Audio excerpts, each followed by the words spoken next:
মাননীয় স্পিকার, সরকার পরিচালনার দায়িত্ব গ্রহণ করার পর থেকে আমরা দেখছি যে আমরা অত্যন্ত ভঙ্গুর একটি অর্থনীতি পেয়েছি। তারপরেও দুর্নীতিকে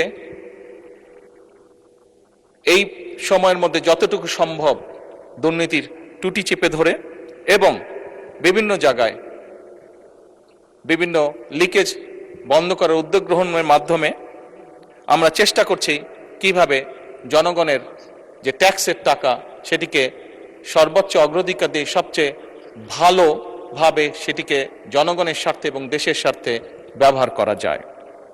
মাননীয় স্পিকার, অন্তর্বর্তীকালীন সরকার কর্তৃক যে শ্বেতপত্র প্রণয়ন করা হয়েছিল বা প্রণয়ন কমিটি যে করা হয়েছিল সেটির তথ্য মতে 2009 থেকে 2023 সালের মধ্যে বাংলাদেশ থেকে অবৈধ অর্থ প্রবাহের পরিমাণ ছিল আনুমানিক 234 বিলিয়ন মার্কিন ডলার,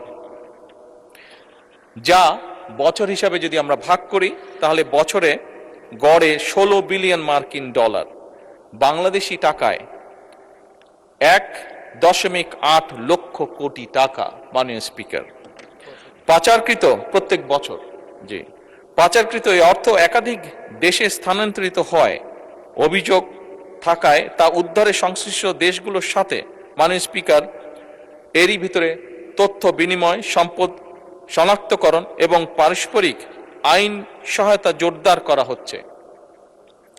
মাননীয় স্পিকার, এই লক্ষ্যে পারস্পরিক আইন সহায়তা চুক্তি বা মাল্টিপল লিগ্যাল অ্যাসিস্ট্যান্ট ট্রিটি সম্পাদন এবং মাল্টিপল লিগ্যাল অ্যাসিস্ট্যান্ট রিকোয়েস্ট এর বিনিময়, মিউচুয়াল লিগ্যাল অ্যাসিস্ট্যান্ট সম্পাদন এবং মিউচুয়াল লিগ্যাল অ্যাসিস্ট্যান্ট রিকোয়েস্টের বিনিময় প্রক্রিয়ার জন্য পররাষ্ট্র মন্ত্রণালয় সংশ্লিষ্ট সকল মন্ত্রণালয় এবং সংস্থার সাথে সরকার নিবিড়ভাবে কাজ করছে।